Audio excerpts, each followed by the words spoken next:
Welcome to the Perspective Knoll, a channel that creates audiobooks from original stories and including some fan fiction short stories in between.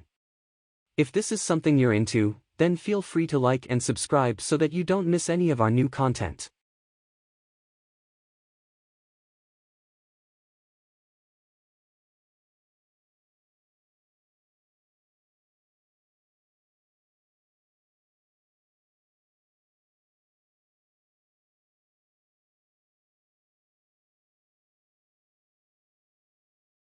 Chapter 17. The U.S. Army in Orchanda. Sarah had led the way along the backside of the homes that lined the main road of the town. They observed where the troll was going and thought at first that it must have been wandering on its own and looking for trouble or just out for a stroll, yet they soon found themselves looking at three trolls that were on the road where it split. One road led east back into town and the other ran opposite of that and to the west, and then lastly the other road twisted to the north and towards the feet of the Hiatus Mountains. "Come on, foul, pay up, I won the bet," said the very troll that Shawn and Sarah had been following to another.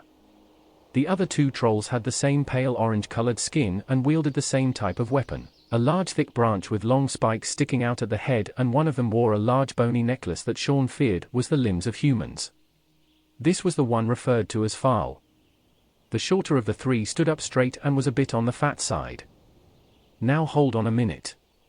There's no proof that the witch is dead, not yet, Riptin." "We will wait," replied Fowl while waving a fat finger in Riptin's face. "Sure she will," said Riptin. "If not, then you know who will slay them all anyways." The tallest of the three had interjected. "That little man has another thing coming if he tries to go back on his word though." "Come now, ask him," said Riptin, looking up at the tall one. "If we had thought that he would, the three of us would have killed him already. I believe in the King of the West, and if he says we need to trust the little human, then we will do that." Fowl sighed like a helpless child. "But look at what we are reduced to. Patrolling a tiny human village from the likes of no one. There's no movement on the roads these days except for us three. Come on, boys, there's no one out here that can match the might of a troll, and we are three. I don't believe we need to be doing this patrol thing anymore." Fowl looked tired, and as much as he was pleased to be doing something else for his clan in the name of the King of the West, he still longed for home in the nearby mountains. "Those other humans, the ones we got in the mines, are plotting." "I know they are," said Arshim. "They are alone all day and night in there. Surely, they would be thinking of escaping. You know they don't like it here, nor us." Riptin had arched his back and stretched his arms. "Just keep them quiet and moving. The more Orchanda or they provide, the more paintings that can be created for the war to come. Just keep doing what we are told, and we will get what's owed to us, okay boys?" Both Fowl and Arshim groaned with the slightest bit of agreement, but it was enough to give Riptin a smile of approval. They grunted as if it was their way of saying goodbye to one another, and then Riptin turned around to go back into the town. Arshim turned up the road to continue to the north, and Fowl turned to follow the path west, away from the town. Once the trolls got out of earshot, that's when Sarah and Shawn slowly moved out from the side of the house. They kept low and quickly crossed the road and followed at a great distance behind Arshim, heading up to the mines. "What are you doing, Shawn? Slow down," Sarah hissed while trying not to speak too loudly. "Didn't you hear what they were saying? There are others in the mines that have been plotting an escape. If any help would be found to understand what is happening here, it's in there," said Shawn as he was now walking at a brisk pace. "Shawn, stop," she demanded, and feeling like a young boy, Shawn stopped and protested with a groan. "What? Look, these are trolls, they are all killers. We don't know if there's more of them in the mines or not. But did you not notice something else?" Shawn merely shrugged and shook his head. "They are working for someone. They're probably just hired muscle. Trolls don't come down from the mountains unless provoked, or there's something in it for them." Sarah then held up her hand and a small eyeball appeared, and it glowed a soft yellow as it hovered over her palm. "What the hell is that?" asked Shawn as he was now a little freaked out. "This is known to only the mages of Severlin. It's called the Eye of Wamfa. Wamfa is a being of tremendous sight." "So, does it give you sight? What does this eye do?" asked Shawn, now looking back up the path, and wondered how a tiny floating eyeball was going to help them against trolls or worse. This eye comes from another place and all eyes summoned are all the same.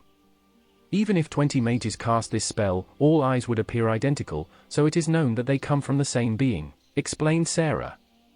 So, I take it, Wamfa has a lot of eyes? More than 2, answered Sarah. Look, this eye gives me the ability to see what it sees. I can control where it goes. So, the eye of Wamfa can travel almost unseen while I'm away from harm, but in doing so I'm vulnerable.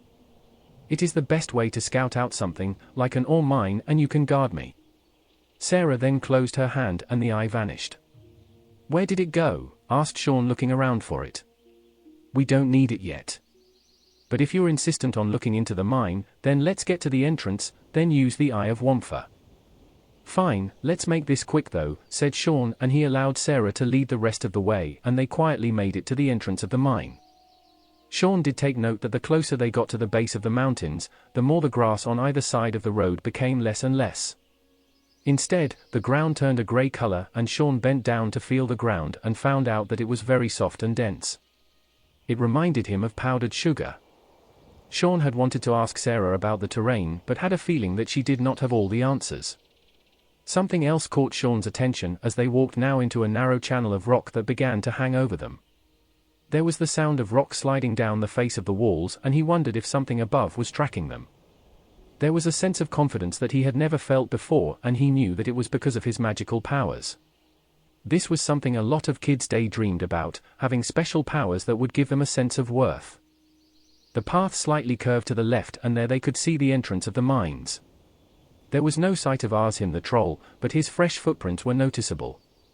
Sarah made sure that she and Shawn hugged one of the walls just to be less visible if anyone should suddenly emerge from the entrance. We should stay here and use the eye, said Sarah, still in a voice that was a little louder than a whisper. I need you to be my eyes out here, Shawn. Can you do that? Yeah, so explain to me what you're going to do and why I need to keep an eye out on you. It's a very simple concept. When I summon the eye, my vision is then one with whatever the eye sees. I can control where it looks and where it goes, but I will not be able to see anything here in front of my physical body. Sarah then held her palm out, and then the eye reappeared. Shawn thought it was strange that it came with an eyelid, and just like any other eye in someone's head, it had blood vessels and was glossed over with a layer of moisture. Will you be able to hear anything around your body? Shawn asked. I'll be in a trance, so I won't be able to hear subtle noises, but if you were to, for example, scream in my ear, then yes, that would bring me back. So, are you ready? Yes, he answered, and then an uneasy feeling came over him and he once again glanced up to the cliffs overhead and wondered. Shawn saw the eye float away from Sarah's hand, turned and began to make its way down the entrance and into the unknown. Sarah, on the other hand, was sitting on a large rock and was staring blankly at the wall in front of her. Shawn took a deep breath and waited. The time passed and he wasn't sure at all if Sarah had seen anything at all, but the fact that she was still in her trance told him that she was still searching.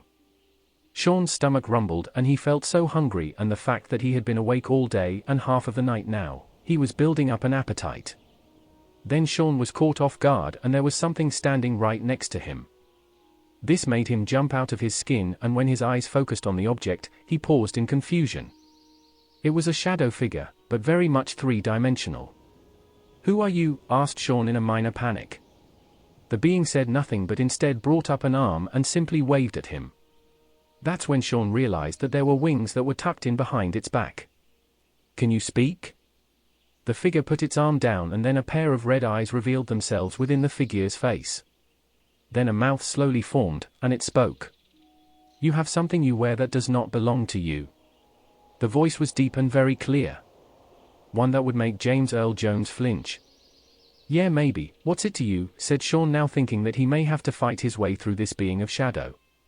Its meaning doesn't concern you much, but the fact that you have it at all is concerning to me. What sort of response is that? Shawn asked. Look, if you want something, ask for it, if not, then go away. We are on very important business here. The figure stood there for a moment in silence, and his red eyes studied Shawn in a way that made him feel very uncomfortable. Then it looked back into Shawn's eyes and said, What do you know of the mines of Orchunda? Not much. Next to nothing. Why? What do you know? The shadow man had turned its head and looked over Sarah's body before he spoke again. Orchunda is a curious mineral. It's used as a lining for fire braziers and tops of castle walls. It is completely fire resistant, and if oil drops on it, it will not soak through but simply run off, and not a drop of residue is left behind. To those who do not manipulate it, that is its use. The figure moved over to the entrance of the mine, and Shawn could faintly hear the footfalls but still could not make out a solid bit of this new being. You said it can be manipulated. Into what and how? Asked Shawn. Magic, the figure answered, and in a flash, Shawn saw the shadow mass of the being fling itself into the mine, and just like that was gone. What the hell was that? Shawn asked out loud and looked back at Sarah to see if she had witnessed what he had, but she was still in her trance. Of course, still focused. Shawn leaned up against the rocky wall next to Sarah and kept his eyes fixed on the entrance now. He wondered how soon the shadow figure would return, if at all. Not to mention there was a troll still making its nightly rounds to keep an eye out for. Shawn, said Sarah after a while, and it broke him out of his eyes being focused on the entrance. It's about time. What have you seen? Shawn asked. It's hard to explain, she began, and she stood up and looked Shawn in the face, and the look she gave him was of confusion and concern. There are people inside there, not too far in, but they wear strange clothes. Strange like yours when I first saw you. Shawn's mouth dropped. You mean the people in there could be from Earth? Maybe. It was poorly lit, and I kept having to glance away from them to check the other tunnels for the troll. Shawn was full of questions now and wasn't sure which one he wanted her to answer first. Did you ever see the troll? How big is this mine? She put a hand up in front of Shawn in hopes that he would stop asking questions so that she would be able to answer at least one. The tunnels are not that deep. Orchunda or isn't exactly something that the people of Lufforain go seeking. It's only worth something if it's infused with magic. Shawn finished her sentence, and then she gave him a rather odd look. While you were focused on your floating eye trick, there was a being who spoke with me. A being that looked like a shadow, but not like our shadows now, how the moon cast upon us and there our shadows are covering the wall. No, I mean, this thing was like a black smoke person. He spoke in English, it had red eyes and a mouth, no teeth that I could see, and what appeared to be wings. At first, Sarah was dumbstruck by Shawn's explanation of this figure who had a conversation with him. He could tell that she had never heard of such a thing nor read about it in a book in Severland Tower. Where did it go? She asked. In the mine. Did you happen to see it with your eye? No, she answered, and her attention now turned to the entrance, and she paused for a moment. We need to get in there. I have some questions for these people, and if we must, kill the troll. I'm sure that if we get spotted, he will attack us without question. Fair enough. Lead the way, said Shawn, and they both entered the mines and to the darkness that awaited them. It wasn't but 3 steps into the mines that they were in complete darkness, and Sarah was forced to summon a pair of candles that floated in front of them but also hugged either side of the walls. The light illuminated a tall ceiling and smooth walls that were wide enough for 6 full-size men to walk side by side through. There was a passage that went to the left, and Shawn wondered. It goes to the changing area, said Sarah before he could ask. It turns just a little, and then there's a large, caged room with cubbies for the miners to store all of their items that aren't needed past the entrance. So, did you see any items there? Shawn asked. No, nothing for some time has been stored in the changing area. No supplies that we may be able to use? Lights, pickaxes, shovels? Shawn was hoping that one of these would catch, but Sarah only shook her head. Shawn noticed that up over their heads was a thick tube that stretched from the staging area and down the passageway. Do you think this is for lighting? Sarah examined the strange tubing from above and then back to Shawn. This used to be fed by magic. This mine, I mean. Those are made of glass, and the couplings every so often are made of high-tuned steel. It's meant to be the highest conductor of magic. You see, magic would flow through the tubing from a well or some sort of container that housed magic essence. Which isn't that hard to extract, but it would run along the tubes and at key points would trigger something to activate. Like lights for a mine? Asked Shawn. Yes.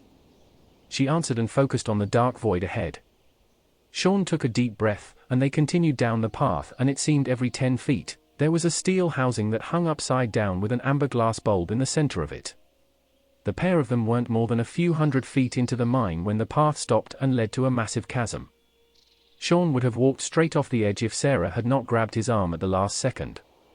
That's when they realized that the path broke off to either side and hugged the ledge, with the path now just wide enough for the two to walk side by side comfortably.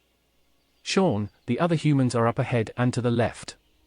There's a passageway that has been recently created and should have a faint light coming out of it, Sarah whispered. Sure enough, they came across a light that was flickering up ahead from a passageway and they could hear talking from within. It was hard to make out specific words, yet Shawn hugged the wall before he peeked around the corner. Inside there was a deep tunnel and not at all made like the rest of the walls in the mine. The others seemed very smooth and consistent, but this one looked like someone was in a hurry. He couldn't see anyone, so he turned in and readied a spell in his mind. Sarah followed and she too had thought of a spell. The ground sloped even more and that's when they could see the humans. There were about 6 of them and there was a lamp hanging on the wall nearby for light. It appeared that they were digging, and all the excess dirt was piled up on the sides and was not being taken out. "Who's that?" came a woman's voice and then all 6 of the humans had their attention on Shawn and Sarah. There was a pause as both parties looked at one another, sizing each other up, and then the women and men rushed towards Shawn and Sarah. They came within a few feet and suddenly struck an invisible wall. Shawn looked at Sarah and she had her hands up and he knew that she had generated a barrier between them. "Who are you?" asked a tall man. "Just checking up on things here," said Sarah. "What are you doing down here?" "Trying to survive another day," the man answered. "Do you two work with steel goggles?" Shawn could not hold back the laughter that burst out of him upon hearing the name. Did you just say steel goggles, as if it was a name of someone?" "It's what he calls himself," said another man with blonde hair. "He's running things here in this place. Wherever the hell we are." "How did you guys get here?" asked Shawn, and he was looking at their clothing and realized these people weren't from Lufforain at all.